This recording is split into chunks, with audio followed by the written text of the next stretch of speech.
Assalamualaikum warahmatullahi wabarakatuh. Perkenalkan nama saya Amelia Dewi Sintiawati, NPM 2020.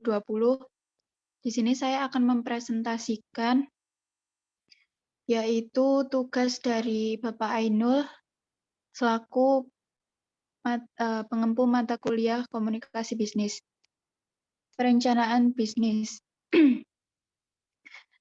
Rencana bisnis saya yaitu saya ingin menjalankan bisnis hijab. Kata hijab berasal dari bahasa Arab yang berarti penghalang, penutup atau pelindung,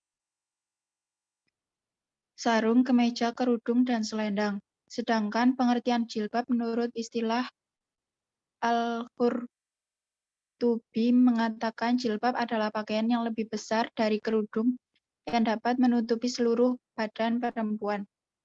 Dari pengertian menurut bahasa dan istilah yang telah disebutkan di atas, dapat disimpulkan bahwa jilbab adalah pakaian perempuan Islam yang dapat menutupi aurat yang diwajibkan oleh agama untuk menutupinya, guna kemaslahatan perempuan dan masyarakat di mana ia berada. Kontroversi penggunaan jilbab ini tidak terlepas dari perbedaan sudut pandang dalam memahami batas aurat yang harus ditutup oleh perempuan. Dalam Islam, batas aurat perempuan diatur berbeda-beda. Perbedaannya tergantung dengan siapa wanita itu berhadapan. Next. Alasan memakai hijab. Seorang antropolog Sabmat dari Mesir menyatakan bahwa banyak muslimah yang memakai hijab karena alasan identitas agama dan ekspresi kesalehan seseorang. Artinya dengan menggunakan hijab, sebagai muslimah mempercayai bahwa dirinya lebih saleh daripada mereka yang memutuskan untuk tidak menggunakannya. Banyak muslimah Indonesia juga mempunyai alasan ini saat memutuskan untuk menggunakan hijab. Survei pada tahun 2014 menyatakan bahwa 95% responden dari para hijabers mengatakan bahwa alasan menggunakan hijab adalah karena alasan agama. Sebagian yang lain menggunakan hijab karena keamanan, kenyamanan, dan alasan politis. Seorang feminis dan sekaligus ilmuwan Indonesia, Dwi Cendraningrup, menuliskan di bukunya yang berjudul Negotiating Women's Field Policy and Sexual in Contemporary Indonesia, bahwa sebagian politikus perempuan terkadang menggunakan hijab untuk keperluan politis. Para politikus perempuan ini berharap mereka akan mendapatkan suara pemilih dengan penampilannya yang religius. Next.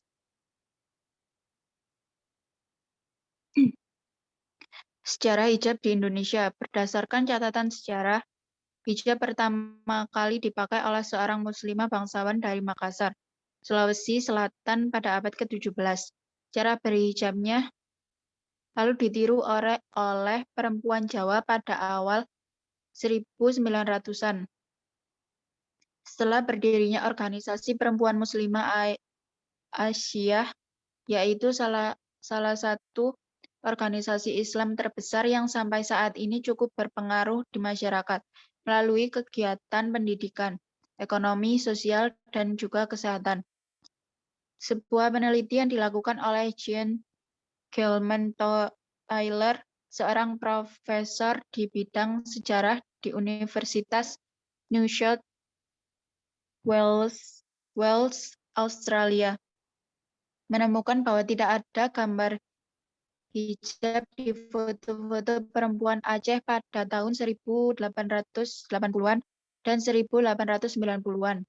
Sayangnya, Taylor tidak menjelaskan mengapa demikian. Hanya beberapa pahlawan perempuan Indonesia yang memakai hijab di masa lalu. Banyak di antara pahlawan perempuan Muslim justru tidak memakainya. Hal ini menunjukkan bahwa pemakaian hijab adalah sebuah pilihan personal. Next.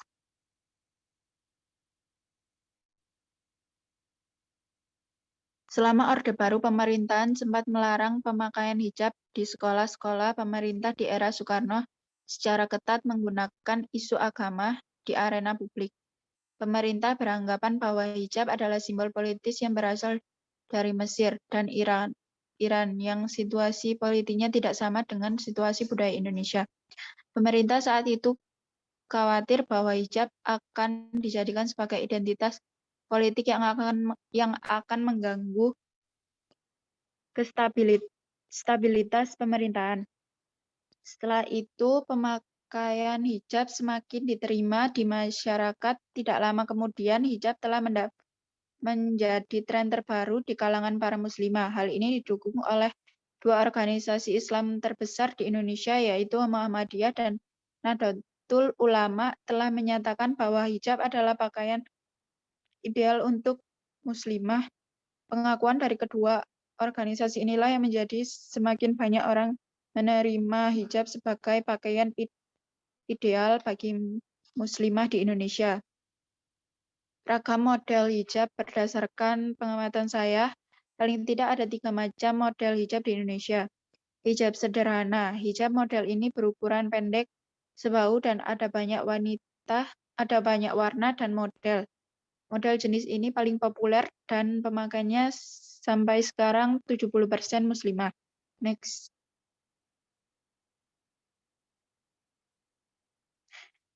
Hijab konservatif. Hijab ini lebar dan menutupi seluruh tubuh bagian atas dan biasanya warnanya putih, hitam, dan coklat. Beberapa orang menamakannya sebagai hijab syar'i dan hijab yang mendasarkan ajaran Islam. Hijab model ini digunakan oleh sekitar 10% oleh muslimah Indonesia. Hijab modis. Hijab ini merupakan beragam model dan warna. Kalangan penggunanya ke atas biasanya menggunakan hijab model ini. Harganya beragam dari berkisar 50 ribuan sampai jutaan rupiah. Hijab telah menjadi bagian gaya hidup bagi banyak perempuan muslim di Indonesia. Banyak selebriti yang mulai memakainya. Para selebriti ini kemudian menjadi acuan fashion hijab untuk masyarakat. Salah satunya adalah desainer Dian Pelangi. Dian dan 30 teman mendirikan Hijabers Community atau HC pada 2010 di Jakarta. HC telah membuka banyak cabang di kota-kota besar di Indonesia seperti Jakarta, Bandung, Jawa Barat, Yogyakarta, Padang, Sumatera Barat, Medan, Sumatera Utara, Lampung, Pontianak, Kalimantan Barat, Makassar, Sulawesi Selatan. Anggotanya mencapai lebih dari 6.000 orang. Next. Oleh karena itu, saya tertarik untuk berusaha di bidang ini karena pertama, hijab saat ini banyak peminatnya dan juga mudah untuk memasarkannya dan memiliki daya simpan yang tahan lama, membuatnya dapat dipasarkan dalam jangka waktu lama. Di era saat ini hijab menjadi tren mulai dari anak-anak sampai orang dewasa. Bahkan ada beberapa tempat kerja juga lembaga pemerintahan yang mewajibkan para wanita dan perempuan menggunakan hijab. Menjalankan bisnis merupakan awal yang sulit jika tidak didahului dengan ilmu dan dasar memulai bisnis. Saat ini memilih bisnis hijab akan menjadi salah satu bisnis yang akan saya mulai jika ilmu dalam berbisnis saya sudah mencapai hal yang baik. Next. Berikut adalah contoh logo yang akan saya gunakan saat nanti perencanaan bisnis tersebut berjalan. Warna coklat adalah salah satu warna yang mengandung unsur bumi dan dominasi warna ini akan memberi kesan hangat, nyaman, dan aman. Secara psikologis, warna coklat akan memberi kesan kuat dan dapat diandalkan dan melambangkan sebuah fondasi yang kuat dan kekuatan hidup.